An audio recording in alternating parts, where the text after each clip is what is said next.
Graças a Deus. A paz do Senhor, Escola de Ministros da Última Hora. Amém. Que Deus abençoe a todos. Sentado mesmo, abaixe sua cabeça um pouquinho, feche os olhos, vamos agradecer e orar. Senhor Deus, nós te louvamos por essa data especial, por essa escola, por essa oportunidade de ministrarmos a tua palavra, a palavra que ensina, que traz vida e vida eterna. Senhor, abençoe o início dessa matéria tão preciosa, tão importante para todos nós, que ao aceitarmos Jesus, entramos numa nova atmosfera de vida, uma nova batalha que se trava no mundo espiritual. E eu creio que esta lição sobre tentação será um norte, uma bênção para todos nós. Desde já agradecemos, todos dizem amém. Graças a Deus. Então vamos lá. Hoje estamos iniciando a aula número 1 do curso O Cristão e a Tentação.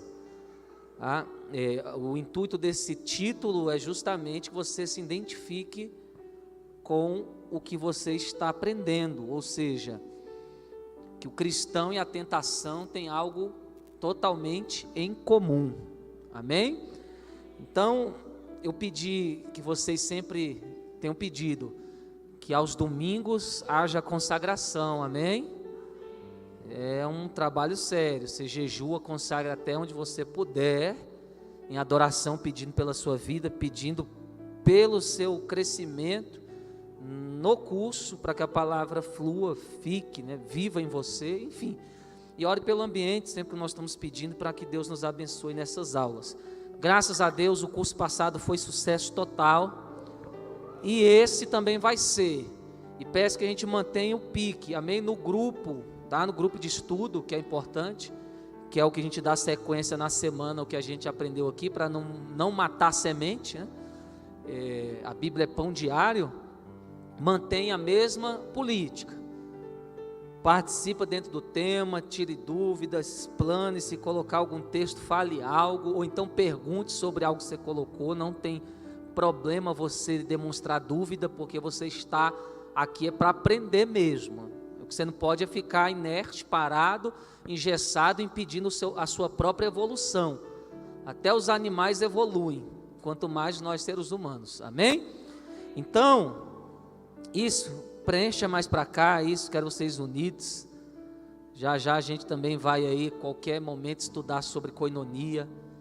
Vocês vão ter que se acostumar unidos, se é que a gente quer ir para o céu.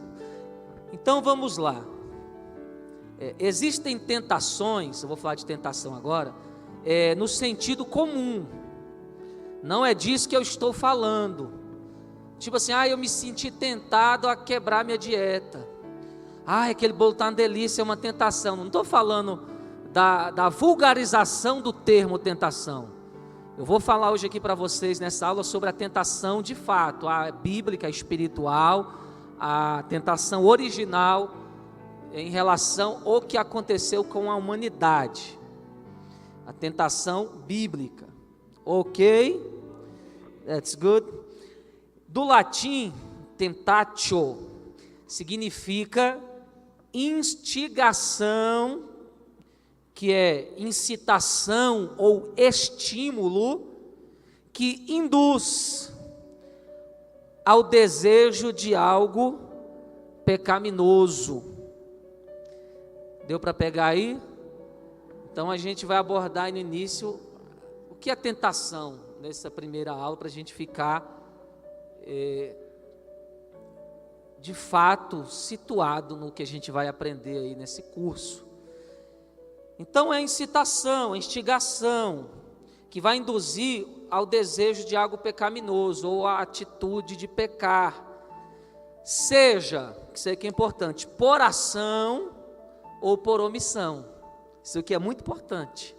No que diz a tentação, não se cede à tentação só quando se age, mas também quando se omite. Eu vou explicar aqui. No que diz respeito à tentação por ação, é essa força que vai querer que você faça algo contrário às leis de Deus. Então toda intuição, todo incentivo, indução a você fazer algo, cometer algo, praticar algo que contrarie, né, as leis de Deus, isso se chama tentação. Agora, na linha da omissão, eu posso ceder à tentação não fazendo algo que eu deveria fazer e não fiz? Sim. Então, quando você deixa de fazer algo conforme a lei de Deus, você também cedeu à tentação. Então quando nós quebramos a lei de Deus, pecamos, vamos dizer assim, a gente pode pecar por indução de uma tentação, por fazer algo pecaminoso, ou por deixar de fazer algo que é certo e se torna pecado do mesmo jeito. Isso aqui é chave. Tem gente que acha que pecado é só fazer. Eu fiz, eu falei, eu cometi. Não, tem pecado quando você deixa de fazer, deixa de agir, deixa de falar, existe pecado também. Porque se você quebrou a lei de Deus, não fazendo, omitindo, deixando de fazer, é pecado. Alguma tentação te induziu a isso. Ou se você quebrou a lei agindo errado, vai ser pecado da mesma forma, e a tentação, ela leva a isso, a pecar, seja por ação ou omissão. E eu não vou entrar no assunto de comissão, que é ajudar alguém, porque se você ajudou, você fez, então teve uma ação, então não precisa explicar comissão, ação, comissão e omissão. Só no campo da ação e omissão deu para entender que é possível você pecar, e a tentação age nesses dois campos. Diga glória a Deus. Então vamos para a definição bíblica da tentação, a origem, etimologia, origem das palavras. Vamos ver aqui o que está escrito no hebraico. A Bíblia foi escrita, o Antigo Testamento, sua maioria em hebraico, algumas partes em aramaico, que é por vez um dialeto da língua hebraica, que não é o hebraico que se fala hoje em Israel. Hoje em Israel se fala o hebraico moderno, é o hebraico bíblico. Bem? Então a Bíblia foi escrita no Antigo Testamento hebraico, algumas passagens aramaico, Esté, alguns outros. No Novo Testamento ela foi escrita no grego. Deu para entender? Então vamos lá, a palavra hebraica para tentação,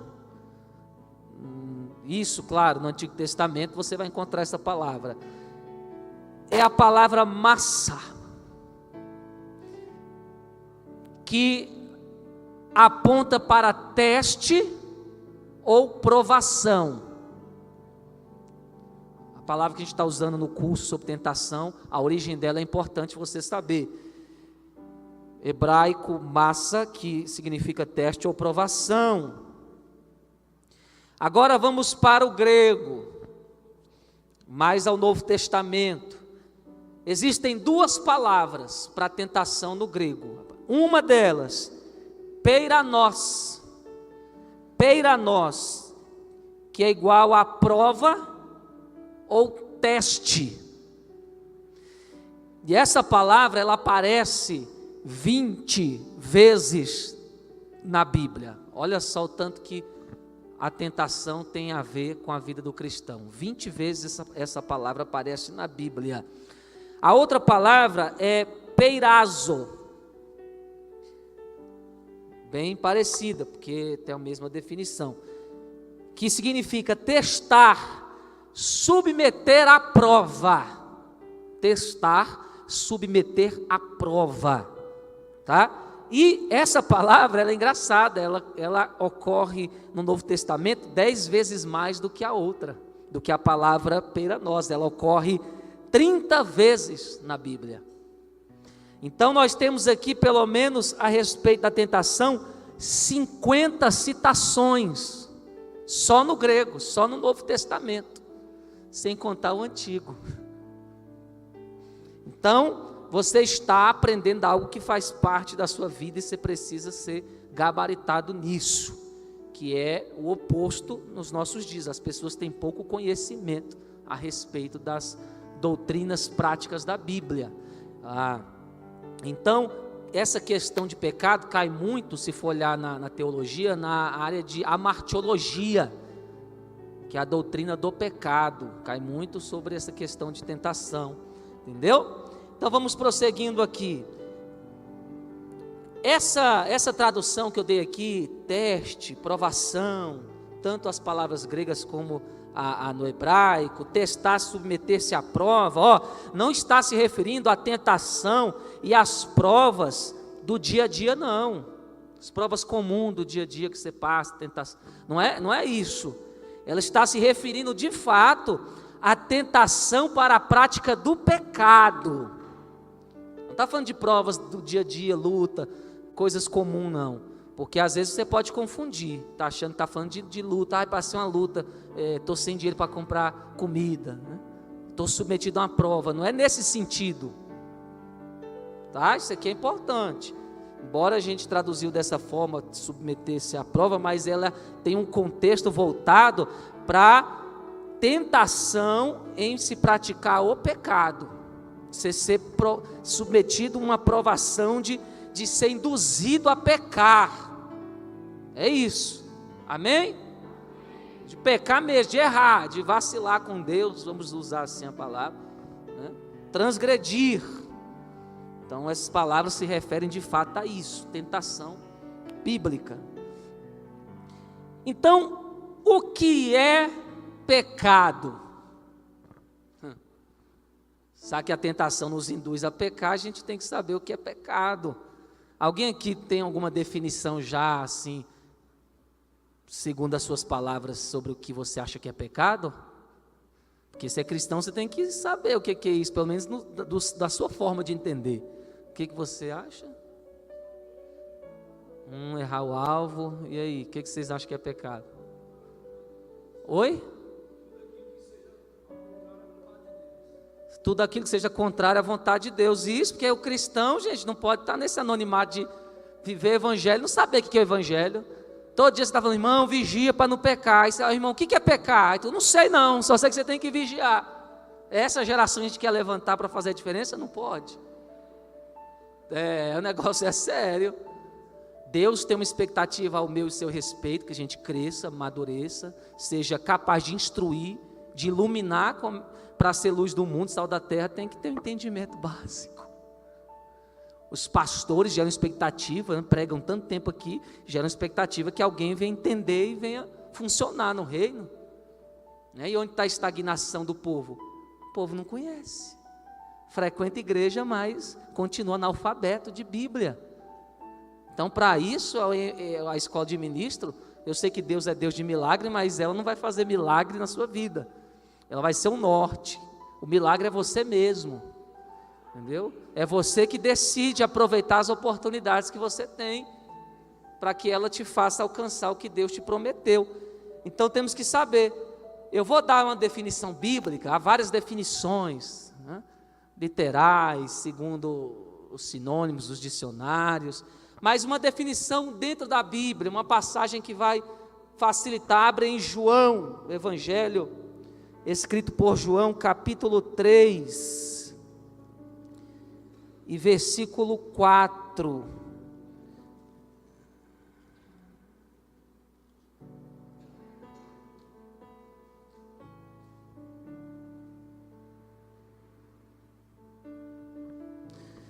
Pega só meu celular aqui.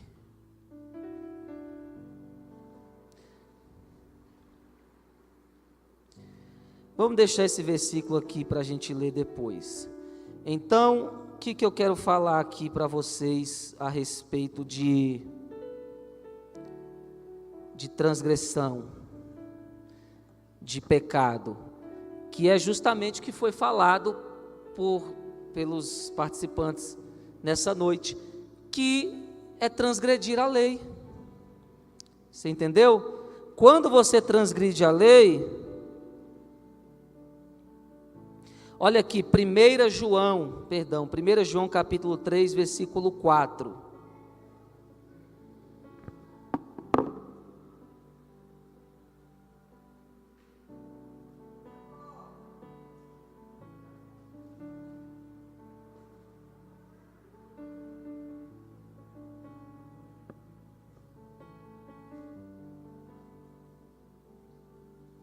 Então vamos lá. 1 João 3 e 4. Olha o que vai dizer: qualquer que pratica o pecado também pratica a iniquidade, porque o pecado é iniquidade. Então é um grau de erro. Então pecar é errar, o alvo é transgredir, é cometer algo iníquo. Isso que é pecado, transgredir a lei de Deus. Deu para pegar aí? Então você, quando transgride a lei de Deus, seja por omitir ou agir, você cedeu a uma tentação. E qual é o intuito da tentação? Te fazer errar, te fazer pecar. E eu não preciso falar das consequências do erro. Entendeu? Então aí ele vai seguindo: bem sabeis que ele se manifestou para tirar os nossos pecados, falando de Jesus, e nele não há pecado, que é bem claro. Qualquer que permanece nele não vive pecando, não vive transgredindo a lei. Qualquer que vive pecando não ouviu e nem o conheceu. Filhinhos, ninguém vos engane, quem pratica a justiça é justo, assim como ele é justo. E quem pratica o pecado é do diabo, porque o diabo vive pecando desde o princípio. Para isto o Filho de Deus se manifestou, para desfazer as obras do diabo. Qualquer que é nascido de Deus não vive na prática do pecado, porque a sua semente permanece nele, não pode viver pecando, porque é nascido de Deus. Então o caráter do cristão é não viver pecando. Embora a tentação exista para te induzir ao pecado, como meu professor falava muitos anos atrás para mim, o pecado na vida do crente é uma anomalia. O que é uma anomalia? É um defeito, um probleminha que deve ser resumido, não é parte de vida, não é estilo de vida. Porque a gente fala bem, poxa, o crente não pode pecar, mas o crente peca. Porque nós não somos perfeitos, mas o pecado na nossa Bíblia são acidentes de percursos que a gente deve estar sempre evitando, sempre lutando contra, ok? A tentação que estamos estudando, como falei aqui, não se refere a provas diárias que Deus permite para nos testar, que isso é outra coisa, ela se refere a essa inclinação para o mal, a tentação de inclinar, levar, induzir você ao mal, ao erro. E a tentação, isso é bem interessante aqui, ela não vem de Deus. O cristão, ele não pode dizer que Deus está tentando ele. Quando ele está sentindo uma inclinação a pecar, dizer, poxa Deus, o Senhor está me tentando. Isso aí é antibíblico. Isso é errôneo. Não há base bíblica que mostre que Deus nos induza ao erro. Nunca Deus vai induzir um filho seu a pecar, irmão. Vai submeter ele à prática do mal. Tiago 1,13, você já está aí no finalzinho do Novo Testamento, quem é bom de Bíblia sabe que Tiago aí é pertinho. Só você voltar algumas páginas, capítulo 1 e somente o versículo 13.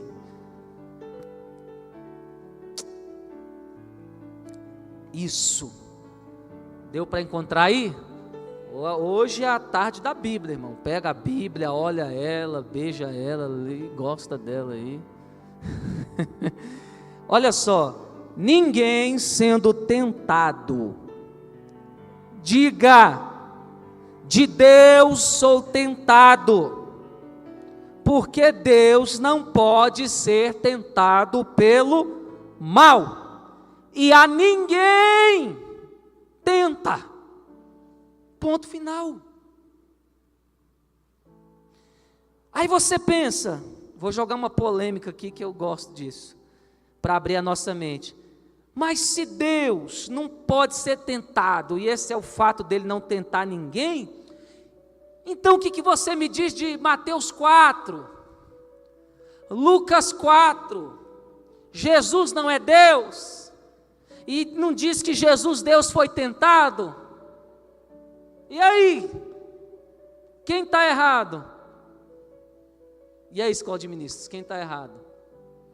Tiago está falando que Deus não pode ser tentado, mas Jesus foi tentado. Quem está errado, João? Olhar para o lado? A Stephanie está errada? Marília, que você olhou para elas? E aí, gente, quem está errado? Os dois estão falando coisas totalmente diferentes aqui. Um está falando que não, Deus não pode ser tentado. Agora lá no Evangelho está dizendo, Deus foi tentado. Lá no Monte da Tentação, transforma pedra em pão, não foi? Jesus não foi tentado? E o diabo se ausentou por um momento? E aí, quem está certo? Cadê a cabeça do crente nessa hora? Essa hora não tem poder, sapatinho de fogo.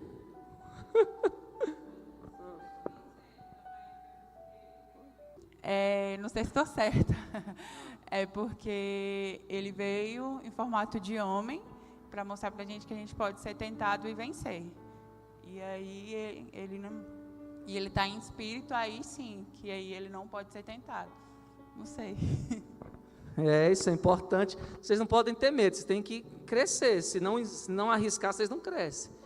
Eu queria que vocês aplaudissem a Jesus pela vida dela, porque ela está totalmente dentro da base bíblica. Quando você estuda hermenêutica, que é a arte de interpretar a Bíblia, uma das regrinhas básicas da hermenêutica, para quem quer entender a Bíblia não se contradiz, e ela interpreta a si mesma. Se eu li um versículo, eu não posso interpretar A, você B, você C, você D do mesmo versículo. Isso aí é outro espírito. Todos têm que entender a mesma coisa, que é o que a Bíblia diz. Então, os dois estão em contradição? É claro que não. Não.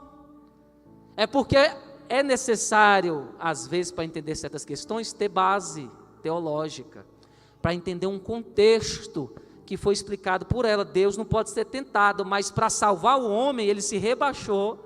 Filipenses 2, do 5 em diante. Se rebaixou, se deixou ser tentado para servir de exemplo. Lembra que a matéria passada, Jesus é o exemplo? Para servir de exemplo por esse período, tanto que é chamado de período da humilhação.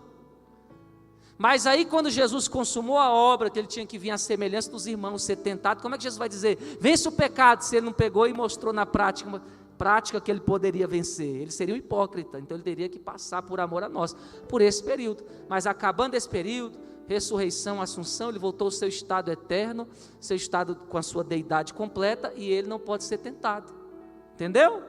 Então não há contradição, foi um período para nós, na questão da redenção do homem, para nos ajudar a vencer justamente o que estamos estudando, a tentação.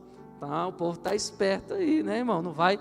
Eu sei que lá esse negócio de cobra aí, desses vídeos que a gente viu, né, o povo brincando com cobra na igreja. Eu sei que na hora que você viu lá, quando eu vi a imagem do curso lá, aquela fotinha da cobra, já me deu um frio no bucho, né, irmão? Mas só uma foto para ilustrar aí a tentação, tá aqui, está no material de vocês. Então, para a gente fechar aqui rápido, Deus não incita ninguém a pecar. Outra coisa que pode parecer polêmica, Mateus 6,13. Mateus 6,13, rapidinho, que já está dando meu horário aqui, falta 5 minutos. Aliás, falta 10, porque a gente esperou 5 minutos aí para o pessoal chegar. Vocês estão aprendendo Bíblia hoje? Oh, glória! Mateus 6,13. A minha versão é a ARC, Almeida Revista Corrigida, aquela do padre português. Olha o que ela vai dizer. Se a sua tiver diferente, mas a minha está assim. Isso aqui é a oração, Pai Nosso, tá?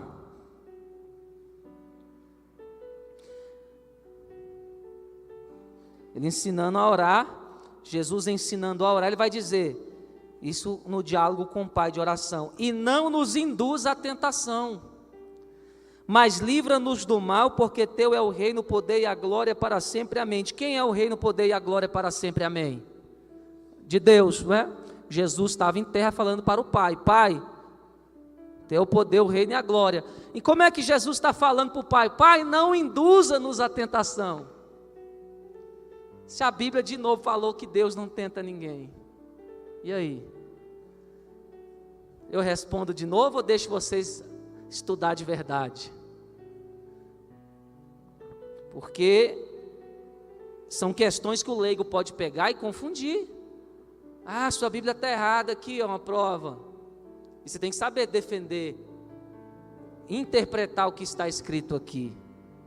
Entendeu? Então, eu respondo ou deixo vocês no grupo lá falarem sobre isso? Acho que eu vou deixar, né? Então, vou deixar no grupo. Eu vou ser misericordioso com quem vai ter acesso às aulas gravadas. Aí quem faz a distância, como é que eu vou saber a resposta? Estudando também, né? E orando. Não, mas estamos aqui para servir. A cultura judaica, ela é monoteísta, então Deus é a fonte de todas as coisas, cria o bem, cria o mal. Eles não têm essa visão como a gente assim do Ocidente, que fez o mal foi o capeta, fez o bem foi Deus. Porque eles não são, a gente vem de costumes idólatras, de querer arrumar divindades para cada coisa, né? Deus daqui, né? Deus da ajuda, Deus da cura, Deus da desatanó, Deus da quebra feitiço na vida sentimental, santo não sei do que, isso é coisa de pagão. Então eles conheceram o Deus único, então para eles tudo é Deus. Interessa, o diabo fez igual foi Deus. Deus mandou o diabo fazer, porque Deus manda em tudo. Então, quando Jesus está falando isso, ele está dizendo que como Deus é onipotente, pode todas as coisas, de que Deus não permita que o diabo, uma das fontes de tentação, nos induza. É questão de que Deus não permita que isso aconteça, não que Deus seja o autor principal da tentação, entendeu? Então esse não nos induz à tentação, Pai, é o quê? É como o Senhor manda em tudo, até no diabo, até que no tentador, como se fosse assim, tenha misericórdia, né? Guarda a gente, é nesse sentido, tá? E para fechar aqui, de onde vêm as tentações, para fechar a aula?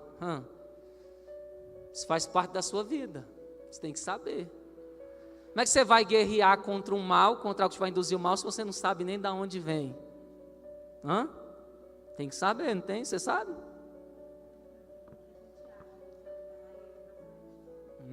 Da forma que a gente age, o diabo entra na brecha. Acabou que sem querer respondeu tudo. Exatamente. Tem duas fontes, presta atenção para encerrar. Tem duas fontes de tentação. Primeira, Satanás e seus espíritos malignos, principados, potestades. Por exemplo, como Jesus não tinha pecado, a gente leu em 1 João, capítulo 3, então as tentações que Jesus passou veio de onde? De Satanás e seus principados e as potestades malignas, veio do próprio Satanás e diabo, tanto que o nome dele significa adversário, acusador. Satanás, diabo é isso, o acusador, o adversário. Então, Jesus, como não tinha pecado, as tentações vieram dessa fonte, Satanás e todos aqueles seus espíritos malignos. Então, uma das fontes das tentações vem de Satanás, é ele que vem induzir o homem ao erro. A segunda, a nossa natureza pecaminosa, porque tem gente que fala que tudo é o diabo, né? E não é, entendeu? A gente também é pecador, a gente tem inclinação para pecar contra Deus, para ir para o mal. Então, 1 Tessalonicenses, vamos para terminar rapidinho, já fechou minha meia hora aqui.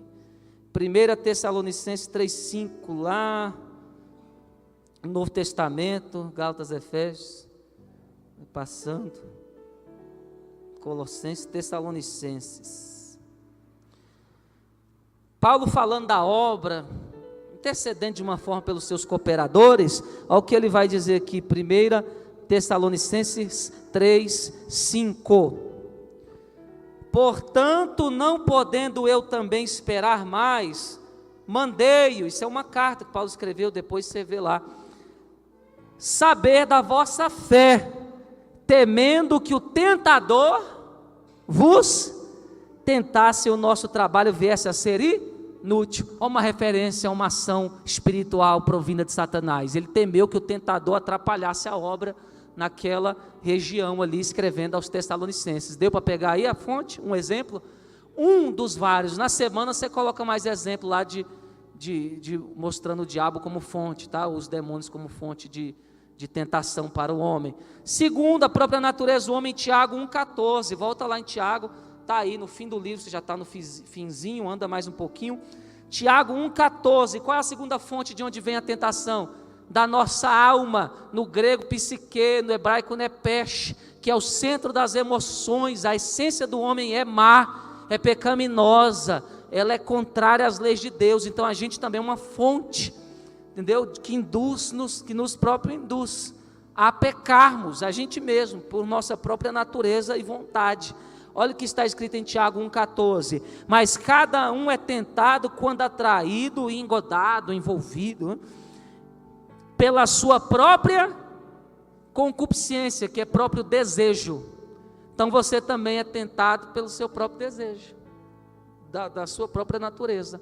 Essas são as duas fontes de tentações. Então hoje a gente pegou aí o que é tentação, no sentido bíblico, as palavras na Bíblia, quantas vezes elas ocorrem. Falamos dessa questão polêmica aí, né, de que Deus não pode ser tentado, explicamos qual foi a exceção, que toda regra tem exceção em Jesus, e falamos aqui as duas fontes. Então você já vai começar o curso já sabendo o que é tentação, que é essa inclinação, que ela não vem de Deus, Deus não induz nenhum dos seus filhos ao mal, mas sim, ela vem dessas duas fontes, natureza pecaminosa e Satanás. Coloca de pé, aplaudindo e louvando o Senhor Jesus, amém? Que Deus abençoe a todos. Obrigado.